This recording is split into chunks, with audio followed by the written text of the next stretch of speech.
You are about to listen to episode 97 of the GRQ podcast, and we have a special guest with us today, the highest ranked referee in the nation, Mr. Podcast McPhee himself.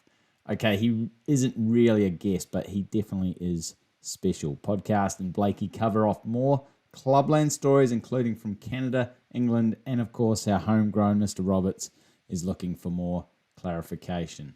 So whether you're in your car or going for a walk, enjoy this episode of the Golf Rules Questions podcast. Stuart's one of our highest ranked working rules officials that we have, one of the best we've got, and he knows his stuff. Hey everyone, welcome to the GRQ podcast, episode 97 with Podcast McPhee and Blakey here. Hello Podcast, how are you? Hello Blakey, very well. How are you? Very good. We saw each other yesterday for a round of golf. It was our first game of golf my first game of golf in a while, or our first game of golf together in a long time. But the sun was shining and some putts were made, and it was very good day for some. So we before we press record on the podcast, we have an agreed to rundown. We have an agenda we're going to run through, and I see you've added one: state of Blakey's golf game. When did you put that in? I didn't say state of Blakey's golf game. I just said we had a good game together. I know, but it seems like you've added this item and you wanted to talk about your golf. I mean, I could have added another 5 items in on the amount of rules you broke yesterday. But thank you. I appreciate you not including those. Declaring your ball lost, taking a club length. Taking a club length to move your marker away. No, that wasn't a rule broken, but you left a pretty big indentation on the green.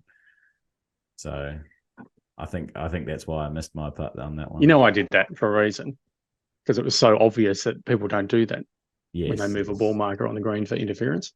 Oh, I knew what you were doing. It was very gamesmanship of you. Anyway, back to your game. Did you play okay yesterday? I played pretty well for my ability. So I got the most out of my ability, I'd say. Certainly did. Did you have any specifics for us? We've got 30 seconds here.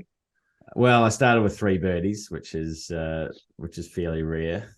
Hold a good putt on 1 and 3.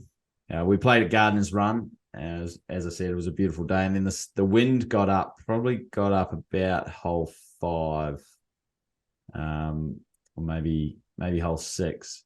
We did see one of our group members sink their buggy into the water on 6, which was, well, it wasn't actually that funny, but it is now. But he took on a lot of water. We didn't know this. We thought they were just pissing around and wasting time. And we're like, hurry up, what are they doing? But his buggy rolled into the water, and then he lost quite a few balls and tees. So I think he's going to go back and get them, because he won Club Man of the Year or Club Person of the Year. Yeah, he's a great club guy. He's the sort of guy every club needs 20 of.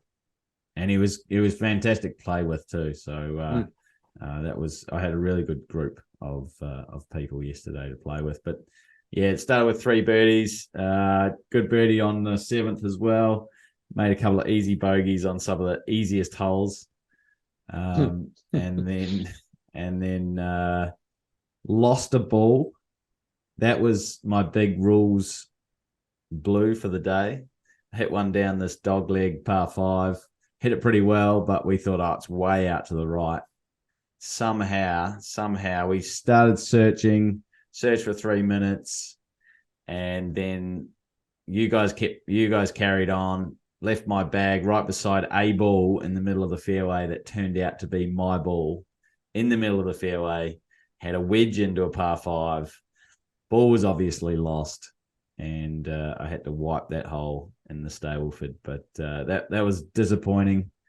But I rallied and made a birdie and an eagle coming home to shoot around 2 under. So good day for me. How was your day? It was a very good game to watch yesterday. And you start with 3 birdies, had 4 at the turn, as you say, you should have birdied 10 had we found that ball earlier. And then it finished off very, very nicely with an eagle on 17. Yeah, that was a fun eagle on 17. Very, very fun. And then Fun for you. Yeah. a good up and down on 18 too, just to make par. So anyway, it was as I said, enjoyable. And Ray said I could do it any time, but I think I've retired now. On a high. I'm not sure I need to play golf ever again. So no, you certainly played very, very, very well yesterday. Anyway, we're not here to talk all about my golf. Your golf was a little bit, well, it just wasn't your day. No, it certainly wasn't. Thank you. It's very generous. And you got towed up in the match, of course, again. And so GRQOTW for episode 96. What was the question? Well, you and I are partners in a 4-ball match play. You've scored 5 on a hole, and I had a putt for 4, which I missed. I was a bit disappointed by that. So before either of our opponents have completed play of the hole, Stuart moves his ball back to where he just putted from and makes a practice stroke towards the hole. The opponents are clearly not happy, and they call in a referee. What is the ruling? Look, so the score is already done for that team, for you and I. I scored a 5. So whether it's a net 5 or a 5, the question just says 5, and that's our best score. And then you've gone and had a practice putt whilst the hole is still in question because the opponents are playing. It's just poor behaviour by yourself. Code of conduct, possibly the referee could come in and give you a warning, but no penalties would or should be applied at this stage. I mean, if it kept happening hole after hole, yeah, you could start, the referee could start dishing out a penalty, but or the committee could. But just in this one-off case, just give them a warning. Hey, you just got to wait. I mean, it's such a simple thing to just wait until the hole's finished to then have a practice putt. There weren't any local rules saying that practice putting after you finish the hole on that green was prohibited. So there's no issue there. But it's just a behaviour code of conduct type situation. Did you delay play? Not really for 10 seconds, 5 seconds probably for a practice putt. But probably just a good warning from the referee there. So you were on another podcast recently. Do you want to talk us through? Now, I'll play the little recording, and it was talking about a specific type of rule. But do you just want to, we'll go into that rule, but firstly, do you just want to talk about the experience of getting on another podcast? Because, I mean, you are Podcast McPhee, so it's not the first time you've been on another podcast. You've been on a couple of finance podcasts before, but this one was a golf one, and they specifically asked for your expertise in the rules of golf. Do you just want to talk about your experience on that one? Thank you, which was very humbling. So I was away, as you know, just last week in Queensland visiting family, and I just out of the blue got a phone call from the host, one of the co-hosts of this particular podcast. I don't know if we'll name drop, but and it was just, hey, it's, I'm going, oh, hi, he said, oh, look, we're about to record a podcast. I'm really hot on this particular issue at the moment, this particular potential breach of a rule. Can we talk about it on the podcast? I said, happy to. Okay, we'll call you back in 30 minutes and we'll be, recording and stuff. I said, okay. So I sort of hung around. They did tell me what the rule was, like the actual topic. I phoned you simply to say, hey, this is about to happen. Anything I should really concentrate on? And of course, you helped and said, I'd focus on this and this. I said, yep, I thought of one of those. So that's a good idea, which I did. And then sure enough, in 40 agonizing minutes later, they rang back and it was, okay, we're going to put you on mute for 2 minutes. We'll intro the section and then we'll unmute you and go to you. And then it was just a back and forth over the phone for 4 or 5 minutes. And they hung up on me at the end. And then at the end said, oh, how good's that? We've got our own rules official on tap whenever we need him. So we'll have to get him back and et cetera, et cetera. So it was a lot of fun. And I believe it's a reasonably popular podcast in Australia as well. Yeah, well, we'll play the clip right now for you. This is Talk Birdie to Me with Nick O'Hearn and Mark Allen. All right, you finished your party pie? You ready to go on the back nine? Certainly am. Just before we get to Stuart McPhee, I'm really looking forward to this because Stuart's one of our highest ranked working rules officials that we have, one of the best we've got. And he knows his stuff. He's actually got a podcast on rules. Fantastic. We could ask what the name is when we get to him. But there's big news. We talked about Lafayette last week, and we had Dan, a Lafayette intro last week. Thank you so much for that. And did it work? Well, it appears to, Nick. Whatever you did, now you took this on. You took this as a responsibility to fix the issue. Whatever you did worked because we have got 2. I love it. Listeners in Latvia. Well, I have to thank Bruce Shaw, who I played golf with. His son-in-law obviously made the call across the family in Latvia, and we've done it. We've broken the market. I'm glad to say. I think we leave that there. We did have one person who wrote in and said, oh, "How about you look at Poland now because you've got 0 there." I think we'll leave that. Righto. I reckon Lucas Glover was anchoring, only just, but anchoring. Okay. And you're not so sure. Touch and go. Right. Well, Stuart McPhee, like I said, is a working rules official, one of the highest ranked that we have in this country. He's got his own podcast. Mark. G'day, Stuart. Thanks for joining us. Thanks, Mike. Thanks for having me. What's the name of your Golf Rules podcast? Golf Rules Questions. Beautiful. We'll have to listen in. We're going to have to listen. Now, I've sent you the footage that I took off my television of Lucas Glover, and it was on about the 15th or the 16th hole. And it looks highly suspicious to me, which is enough for me to say that he's anchoring. Because I see other players, Stuart, like Adam Scott, who keeps his hand well away. But that one just looked like it was a step too far for me. But I'm not a rules official. Stuart, what about you? Well, I probably think it is as well. But the problem with this particular rule is there's a big but. And the but is, how do you prove it? Now, just to clarify the actual rule about anchoring, it's just not the forearm or the hand. It actually can be the club itself, physically pressed up against the stomach or the chest. I think one thing we can be very easily fooled with is just because the forearm or the club itself touches the clothing doesn't mean there's a breach of the rule. That the club itself or the hand or the forearm has to actually sort of be, that physical anchor into that chest or the stomach. That's the issue. And I think the issue is, how do you prove it? And we've got mechanisms, ways to do that. But I think on the surface, it may look like that, but it doesn't automatically mean there's a breach of that rule. Yeah, it looked a bit touch and go for me there, Stuart. So Mark and I have debated about this previously as well. What about Bernard Langer? Because his left arm definitely looks as though it's kind of pushing against his side, and that his hand and everything is not anchored, but it looks as though his elbow and the forearm looks as though that is anchored. Have you seen his action, and what do you think of that? Yeah, definitely have. And I think if you were to compile a list, and there's not that many on this list that actually use the long putter still, but he'd be right towards the top of that list where you'd have a suspicion of, his technique.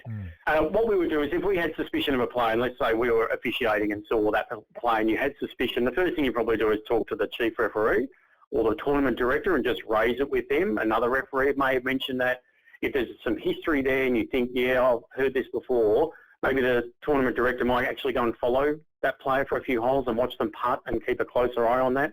And I think the next step would be just simply asking the player after the round. And it really just comes back to the integrity of that player. And, if that person gets asked, hey, did you anchor, I think we saw you on 16, were you anchoring, did you press it up against your chest? And the player says no, that player has to go to bed that night and sleep well. It's similar to, did you cause the ball to move? And the player goes, no, I didn't touch it. I didn't cause it to move. Okay, well, we've got nothing to counter that. So we've got to go with what the player said. And I think this particular rule, it's really hard to, unless you really saw, the whole shirt being pressed out of the way and the skin is clearly, the club is clearly being pretty forcefully put into the chest.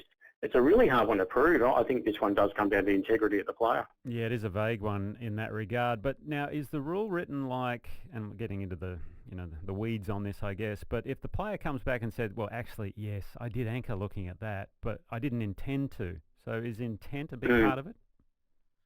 Yeah, look, intent is a big part of a lot of rules. This is not one of them.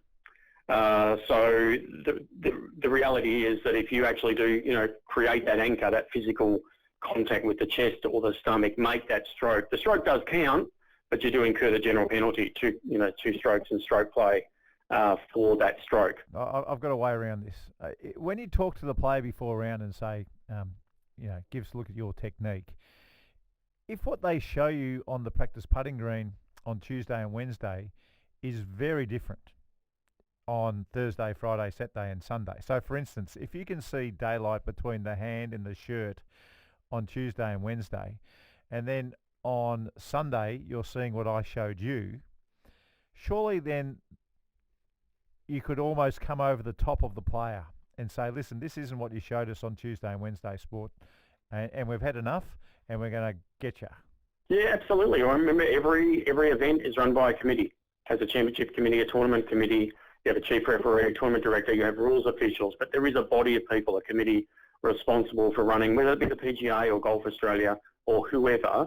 There's a committee, and they ultimately have ultimate authority to do what they want. Realistically, there's a saying in rules, and that is the committee is always right, even when they're wrong. Right? They have that much power, so they can quite comfortably step in.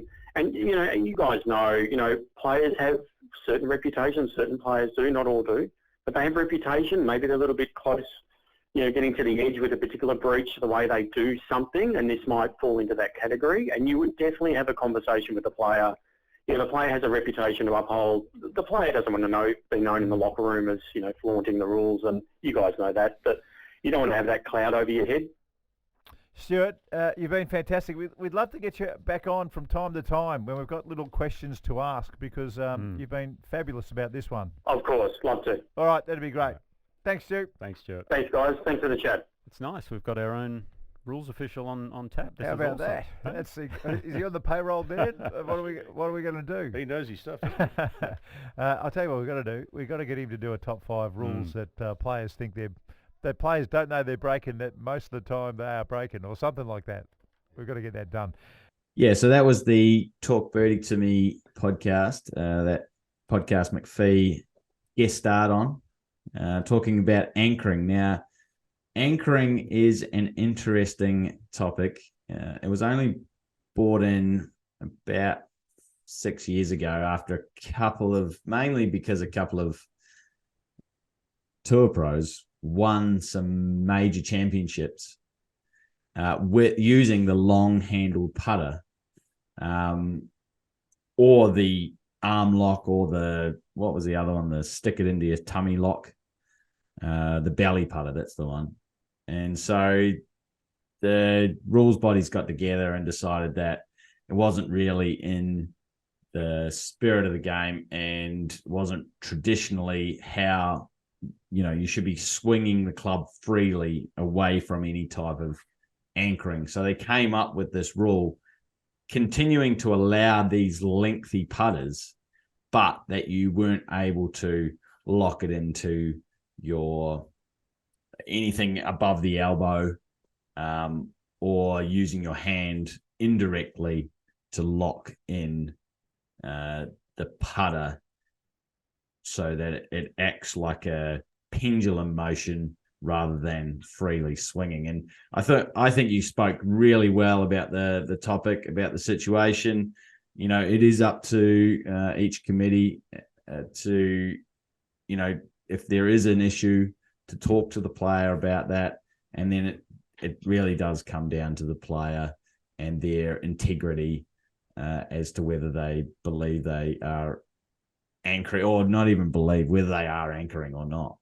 So I think you spoke really well, because obviously, that podcast wants a little bit more of a clickbait type situation where you talk about hot topics and then you move on to next week. Whereas here on a rules podcast, it's like a glacier. The earth is not moving fast on these things. on this podcast. We're not really into clickbait type stuff. We're just discussing, the rules that apply to the game of golf every day. So it's an easy one to sort of, he's cheated and he won the tournament, cheating. Well, okay, step back a little bit and just look at actually how the rule is, or what the rule is, and how it actually is applied. Whether we agree with the rule or not, whether we agree with the fact that you're still allowed to use long-handled putters, all that kind of thing. What it actually is and what people think it is, that's where we need to try and make sure that it's as close as possible. So well done on that podcast. Thank you. I appreciate that. You said something that actually the rule says, Rule 10.1, about preparing and making a stroke. And you'll like this. The underlying principle is that golf is a game of skill and personal challenge. And the idea of fairly striking the ball is so that club does swing freely. So it doesn't have some stabilizing or steadying point, up against the chest, right? The club's supposed to swing freely.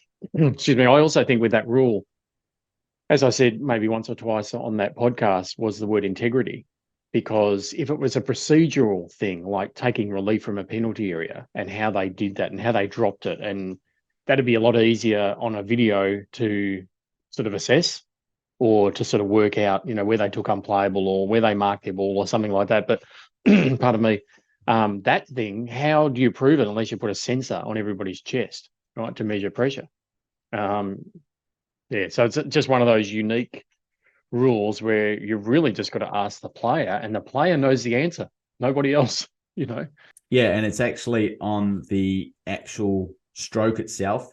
So you can actually anchor on the backswing. As long as you take it off on the forward swing, you haven't anchored. Anchoring is only for the stroke and when you hit the ball, not for the backswing, which is an interesting... A good technicality. Concept. Correct. Yeah. So, no, very well done on that. As I said, whether we agree with it or not, that is the rules. But it's funny that you talk about,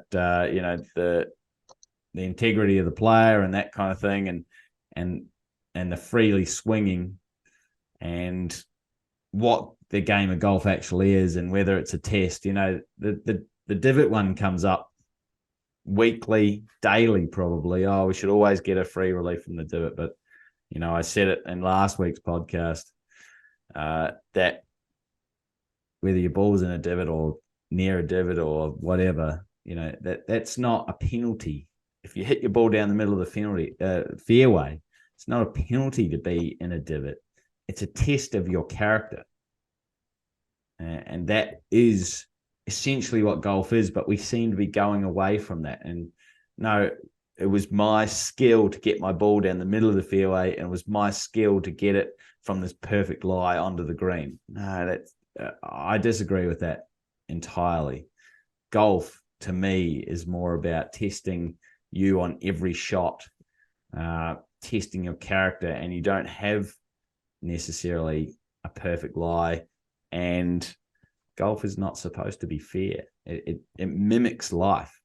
If you can run the fastest, does that mean that you will always win the race, the 100-meter race or whatever it is? No, because there's other things that come into life, like injuries and personal situations. And that is exactly what golf is similar. It mimics life. There are other things that come into it other than being the best at, a certain skill. There's many people that have missed out in life. This is really a terrible rant, but there are many people that have missed out in life, even though they are extremely talented, just because they had different tests over that time that didn't get them into certain, races or championships or up through business. But another one that came out recently was we should change the out of bounds. It's too penalising. Again, penalising on what? On your character?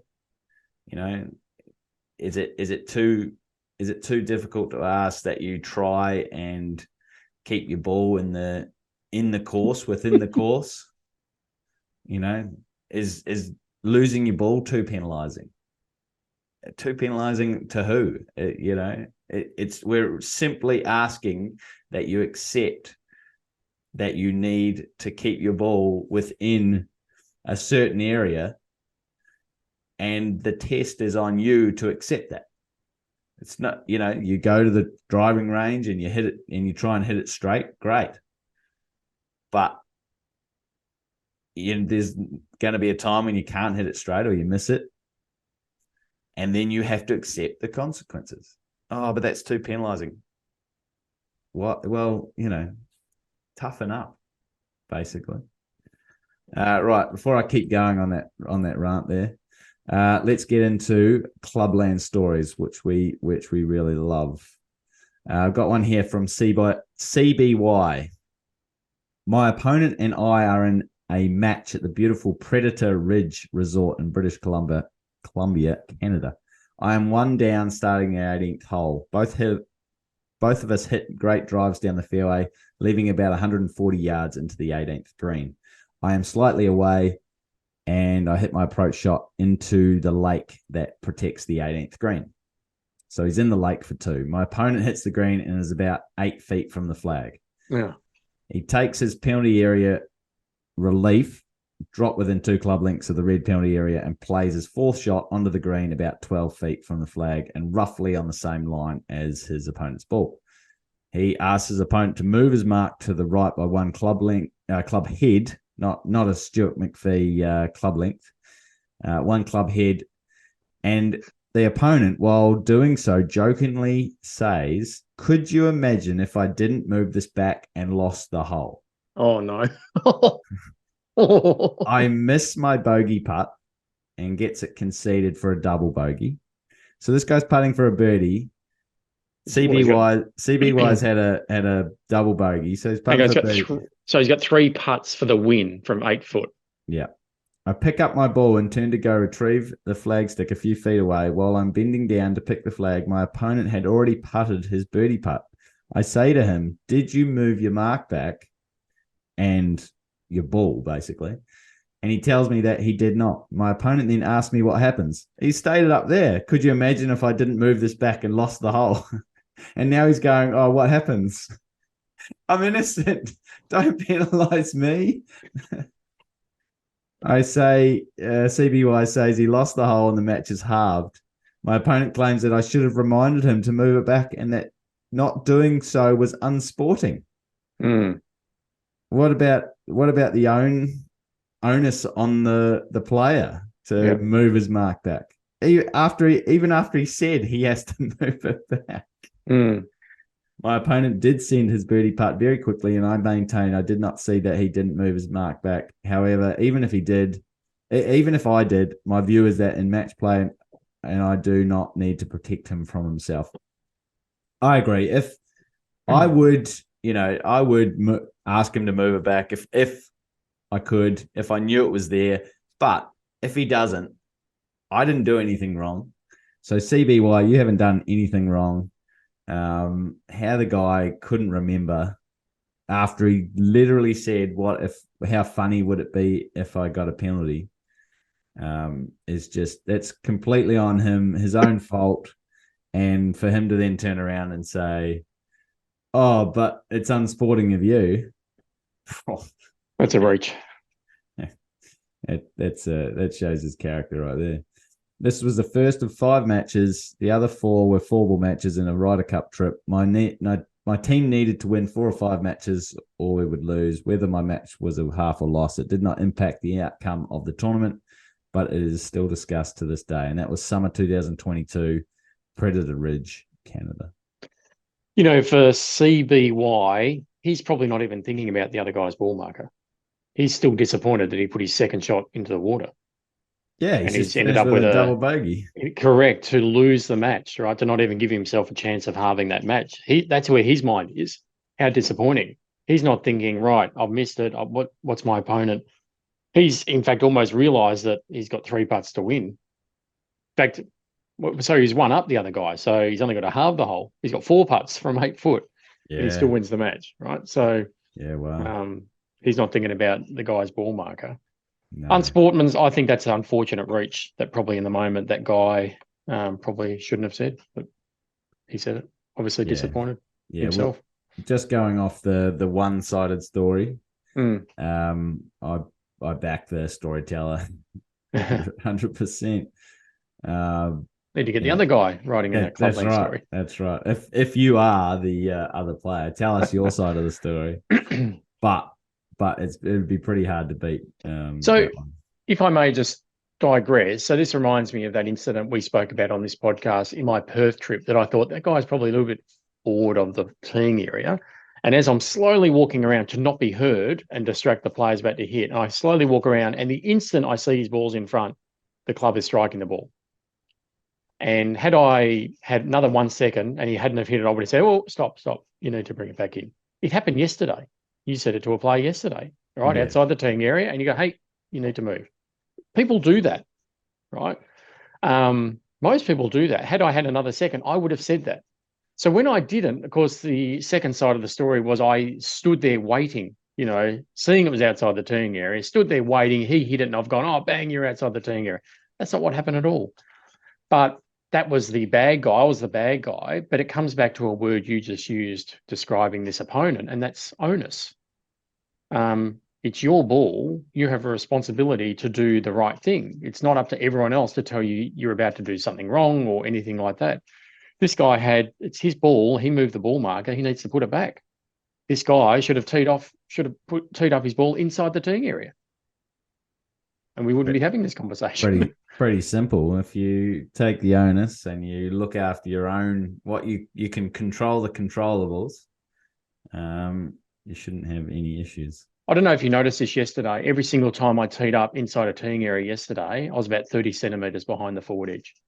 No, I didn't notice. No, I do that deliberately now. So I'm never going to have an issue with just being ahead, having gone through some of this stuff this year.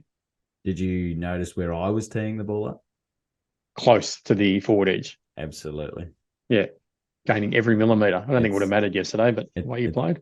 It's just always been a habit. I just always make sure I'm within or, very close. I've got a mate and he's an engineer, so it makes sense. But he is so close to the front every time. And we go, we think, we'll walk around, we'll go, I think that's a bit forward. And we'll walk around and go, nah, it's right on the line. And he does it all the time. He's so good at doing it that we just don't even think about it now. He's like, nah, it'll be right on. He's almost got the laser out. Yep. And he has that laser kind of mind, that engineering type brain, where he just has this feeling of where it is and he gets it right every time. It's freakish. Could be a good community question coming up. How much of the ball needs to be within inside the teeing area? It has to be at least all of it. At least. What can it be more? Actually, that is a good question because can some of the ball be outside the teeing area? Is the question without answering it now. But the latest community question, I told you, I said this is the easiest question we can get. The question for the latest community question is: are you allowed to declare your ball lost? And I put the level at easy. I should have put the level at very easy. And what did I say? What did I say to you? Well, you quoted a percentage that you thought forecast it would get it incorrect. And what was that percentage? It was pretty high. I think it was over 70. It was I quoted 78%. I said which I thought was a bit of a reach. This will be the easiest question that 78% of people will get wrong.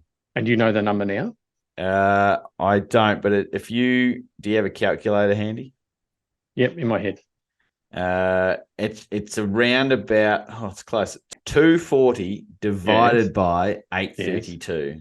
Okay. 28%. 832. I probably did 732 or something. Yeah, 28.8, 29%. Okay, so 71% have got it wrong. No way. Correct. Oh. 29% have got it right. Oh, that's incredible. That's on Instagram. Instagram aren't quite as good as the YouTubers. Plus, I think that they get it wrong on Instagram. They come over to YouTube and they get it right. So they kind of bulk it up a little bit. Wow. But 71% believe that you can declare your ball lost. I heard someone do that yesterday. Yeah, that was you, but we know that was. What about you calling provisional halfway through your swing? I was so I had to play provisional, and I thought I'm going to tee up here and almost hit it, and because then it'll be stroke and distance if I don't say anything. And I'm wondering if someone is going to, you or the club captain, we're going to jump in and say, are you playing a provisional, or were you just going to be quiet and not say anything? And it got to the point where I was about to hit it, and I thought I better say something because you guys are not going to say anything. I wasn't going to say anything. It would have been interesting if you hadn't said anything. Well, whether go on. Whether I had called it on you or not. Well, no. Well, I'd call it on myself. I know. It's what it is. Stroke and distance. There's no discussion to be had. Yeah, no, that was pretty funny. But then what did you say? I'm just gonna play this one just in case. Yeah. What was the? Yeah, that was the one. Just in case I can't find the first one. Oh, that's right. And then Ray said, "Oh, he usually says I'm proceeding under Rule 18 something." 18.3. That's exactly what I say every time. Yeah. Anyway, so we digress. We do digress. So that was a club community question, Clubland story from CBY. Now I've got another one from Ian Cavill. That's what he put down as his nickname, but I'm assuming that's his name as well. During a mixed Greensomes stableford competition, wow, mixed Greensomes stableford, both tee off, select the best, then alternate shots. Where men played from yellow tees and ladies played from red tees. Steve and Jane were playing as a pair. Jane decided to tee off first from the red tee, but played an air shot. She then immediately replayed the tee shot, hitting it down the fairway. After Jane had hit her ball down the fairway, Steve then hit his tee shot from the yellow tee. Steve's tee shot went out of bounds, so they decided to play Jane's ball. After 3 more shots, the ball was holed and Steve claimed 5 for the hole. 4 actual strokes plus an air shot, giving them 1 stableford point on the hole. Oh my God. Did Jane play out of turn as Steve should have played the next stroke with her ball? Did Steve play from the wrong place as 2 strokes had been played with Jane's ball, so Steve was no longer entitled to hit his tee shot? Did Steve play out of turn? All of the above. Questions. What actions were taken to resolve the situation? After much discussion, the committee reduced their score to no points on that hole as there were several breaches. However, we are still not sure exactly how many strokes they had on the hole and what penalty applies if it was stroke play and match play. This was in Peterborough, England at Neen Park Golf Club. Neeny. So Greensomes, just to confirm, is like, so you both tee off, you then hit each other's ball. You don't select one after the tee shot. You go and hit each other's ball. You select one after the tee shot. Oh, you don't go and play each other's, and then after the second shot, select one? No. Okay. So it's just both tee off, then you select which one you're going to proceed with, and then alternate shot after that. Yeah, correct. So clearly they proceeded with, I forget the lady's name, but the first ball with the Jane. They've clearly proceeded with Jane's ball because the other guys hit out of bounds and they haven't proceeded any further with that. So the issue is the playing out of turn bit, isn't it? Yeah, well, firstly, do we address the fact that so Jane's hit and then she's hit again? Yeah, that's the biggest issue for mine. And Steve hasn't even hit yet. See, I can look past that because in the sense that, I mean, you only need to proceed with one. Imagine if we were playing Canadian foursomes and you hit, or I hit just a really, really big drive and we wanted you to hit in. We just go, I won't, you say I won't bother. We'll just proceed with yours. Surely that's an option to you. Well, to look up whether you have to play in order of the tee shots before you play that selected ball. I mean, Yes.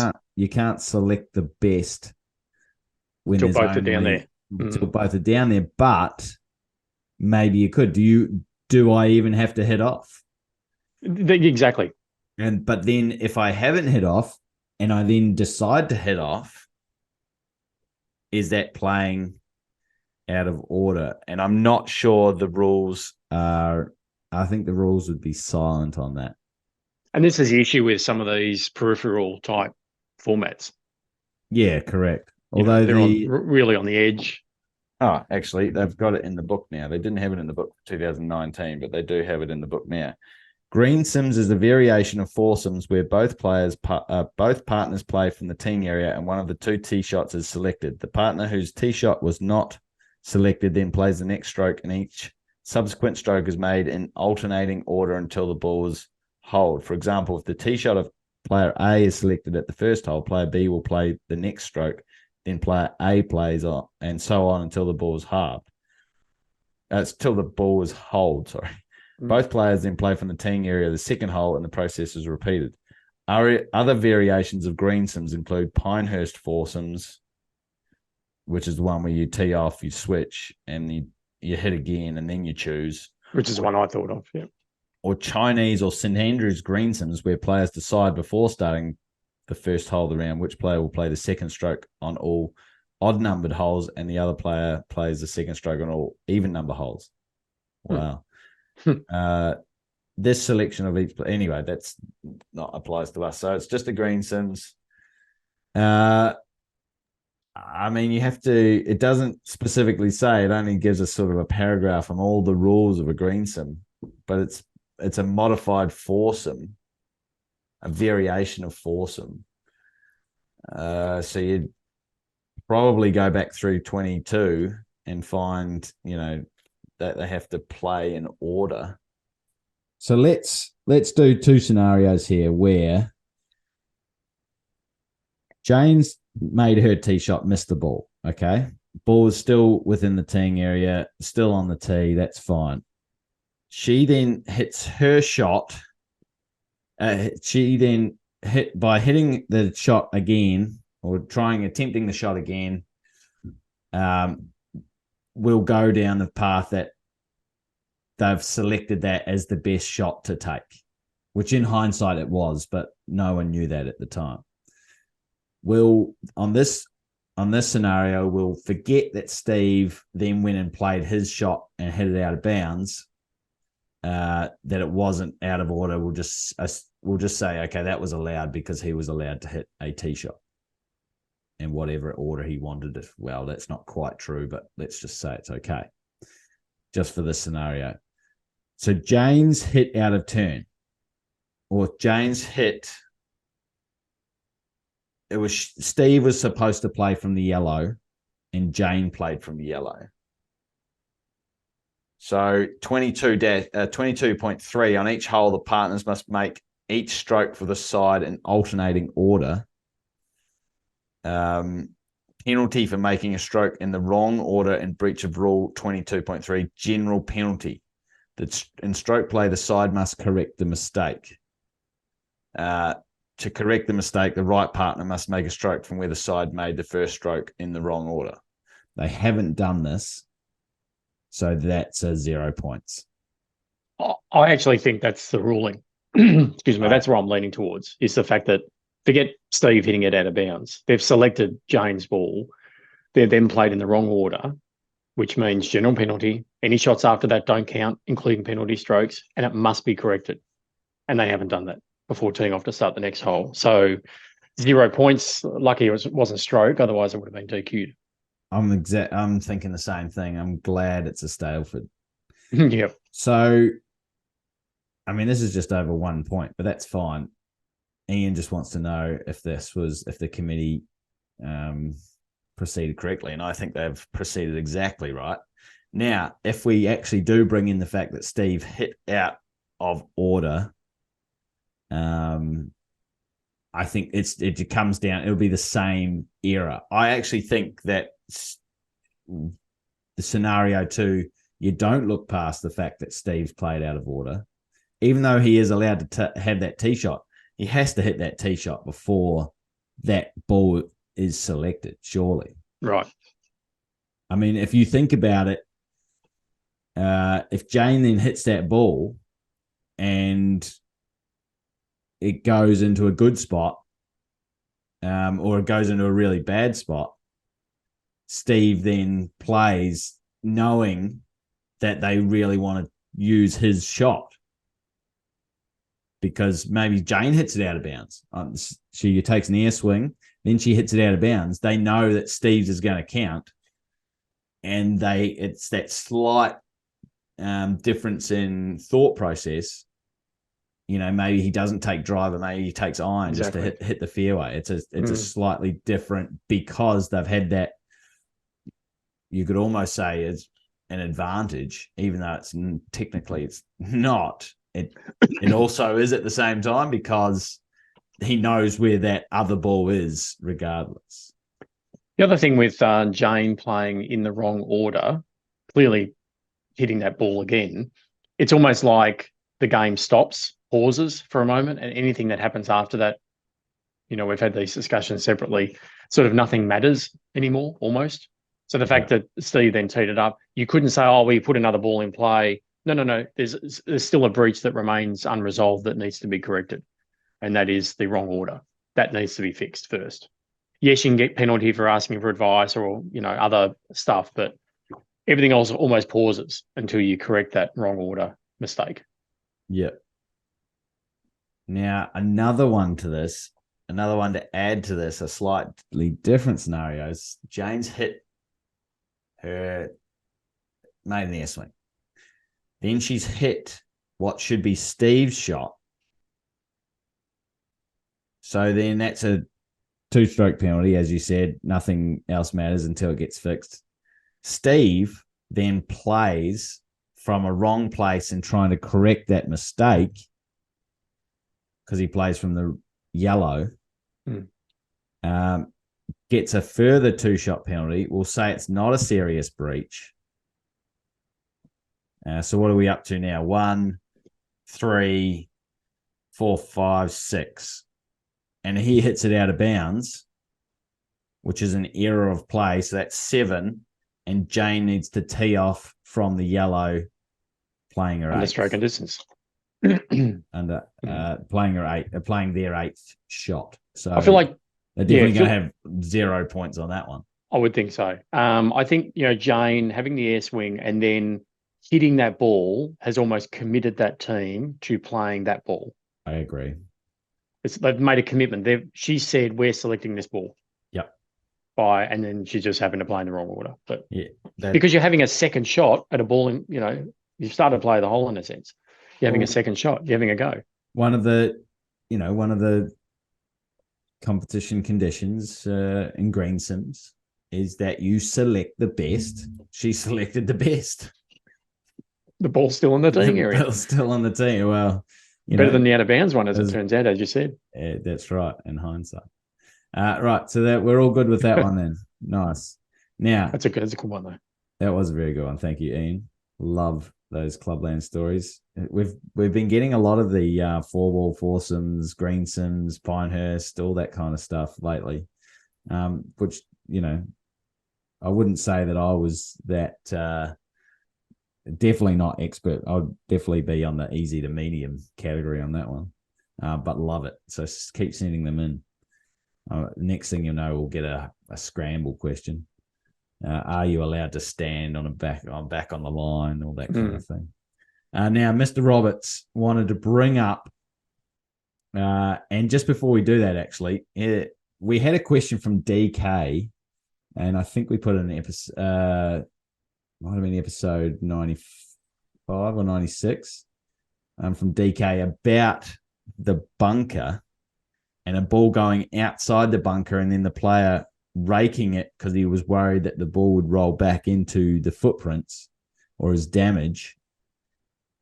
And he raked it whilst the ball, his intention was, and we were pretty clear, DK was pretty clear that his intention was to improve his conditions. But he then said it was caring for the course, which they said no, it wasn't. But we've had some word from the USGA about this. So Because it was like two conflicting rules in a way, wasn't there? There was a general blanket permission as opposed to a. There's what you can and can't do under Rule 12.2b, and it actually lists what you can and can't do. And so, because it's precise in what it lists that you can do, it overrules any generalized prohibition of what you can't do in 11.2. 11.3. 11.3. So it overrides anything that you can't do in 11.3. So the word is, DK, if the ball is outside the bunker, you can basically do anything you like, even improving your conditions that potentially if the ball comes back into the bunker. But once the ball is back in the bunker, then those prohibitions are back in force. Turn on it almost again. Correct. So if it's up in the air, you've hit this 20-meter high lob shot, and while you're up in the air, you quickly rake your bunker, your footprints, that would be okay. Whether it was caring for the course or just because you didn't want the ball to go into one of these footprints, when the ball is outside the bunker, it is okay. So it allows you, anytime the ball is outside, to rake the bunker. Yeah, you're right. 11.3, deliberately altering conditions to affect a ball in motion. But once the ball is back in the bunker, then you're restricted. Those prohibitions, keep back in. Okay, so we cleared that up. Let's get into, Mr. Roberts is also bringing up a question from episode 91 from CK about the story of the different pars for this tournament, which he thought was a mixed tournament, but CK said it was a couples tournament or a pairs tournament. So it could be men and men, females and females, males and females, male, female playing together. And when the difference of par, who is the gross winner? And I said, you have to leave it up to the committee to decide before the tournament starts what they're going to do, because we agree that 72 would be the lower score than 73. That's not up for discussion. But if it should be in my mind, it should be the score relative to par. If you both shoot par or you both shoot one under, it's a tie, and then it needs to be worked out through count back or a whole playoff, that type of thing. But this needs to be discussed by the committee prior to the tournament starting, not once the situation occurs. So if I can just bring that down to a really basic level at club level, where I asked you about this last Wednesday, there was only 3 of us in our group and we played a common format called split sixes. And on about the 5th, 6th, 7th hole, there was a misunderstanding between myself and the guy running the split sixes over the way points were being allocated. And the lesson of that, moral of that story for me, and it relates exactly to what the committee here, is you need to be very, very clear about all of that before you start play the first hole, before you begin the event. You just need to be very clear that how those things, now you can't possibly foresee every possible scenario, but the one that I had and the one that this club has had, I think are reasonable to sort of expect, and they need to sort out what those things are before everything starts. So you're not sorting it out on the 7th hole like I was, or trying to, or in this particular case, after the 18th hole and trying to work it out. Yeah, totally agree with that. Right, so we had a couple other community questions that we wanted to go through, and just on a couple of the answers. We're getting some mixed success. The latest, the true false one before yesterday's one, was pretty easy. We got 88% on YouTube. In hitting a provisional ball, you must use the same club that you used for the stroke at the original ball. That, of course, is a furphy. That is false. You can use whatever club you want in hitting whatever shot you wish to hit. We had a couple of how many strokes. Big P, two putts for a par on the par 3 13th hole at Wombat Hills golf course. Big P then grabs his ball out of the hole and drops it onto the green to hit 3 practice putts towards the hole. He then picks up his ball and heads to the next tee. On the way to the next tee, he stops by a practice putting green and hits 2 practice putts. He then reaches the 14th tee and makes a score of 4 down the 14th hole. Ross then questions Big P's actions prior to teeing off. How many strokes has Big P had on the 14th hole? So, of course, we were talking about the 14th hole, and Rule 5.5b, restriction on practice strokes after completing the play of the hole. There's certain areas of the course that you're allowed to practice putting and chipping, and that, of course, is the previous green played on. Any practice green on the course, and the next teeing near the next teeing area. And of course, Big P was within those areas that he was practicing, so he incurred no penalties, and 64% of people got the answer as 4. So that was very good. Good, nice. Have you got the latest how many strokes with your 3 club links back from the front of the tee? I do. 3 club links behind the tee. Over here in stroke play, Stuart makes a stroke at the ball, 3 club lengths back from the front of the tee markers, and his ball goes into a red penalty area. He goes down to that red penalty area and takes a drop into a back on the line relief area before Ross tells him of the teeing area error. Back to the correct teeing area he goes, and he now hits his shot onto the fairway. Stuart hits his next stroke onto the green, very close to the hole. As he is walking up to the hole, he can see that the ball is overhanging the lip of the hole. He gets to the hole and waits 20 seconds as he thinks the ball is still moving. His ball then falls in. How many strokes has Stuart had on the hole? And the options were 4 through 7. 4, 5, 6, or 7. 50% got this one right. Good. They chose 5. The answer is 5. And the answer is 5 because when Stuart played from outside the teeing area, he got a 2-stroke penalty and he had to correct his error. The hole had started, but there was no ball in play. He drops a ball into play and taken relief from the penalty area, even though he wasn't allowed to. But Ross, then he realizes, Ross tells him his error, and he can correct that error for no penalty under 14.5, but he still gets the penalty from teeing up outside or playing from outside the teeing area. So he corrects his error, plays his ball onto the fairway 3, and then he hits his ball onto the green 4. He walks up to the hole, waits more than the allowed 10 seconds, and then his ball falls in. It does not matter. How many times I said this, I don't know, but it does not matter. It does not matter if you think your ball is moving or someone else thinks your ball is moving or it even is moving. When it is overhanging the hole and you have already waited 10 seconds. If you have already waited 10 seconds, the ball is at rest. As per rule 13.3, your ball is at rest. How many times do I have to say that? Your ball is at rest. It doesn't matter if you think it's moving or you can see it moving. It is at rest. In accordance with the rules. In accordance with the rules, it is at rest. So now when it falls in, you get a penalty stroke. If you hit it in, it'll only be 1 stroke. You won't get a penalty for hitting a moving ball. Or if it drops in, it's a penalty stroke, but your hole has finished. So he ended up with a 5.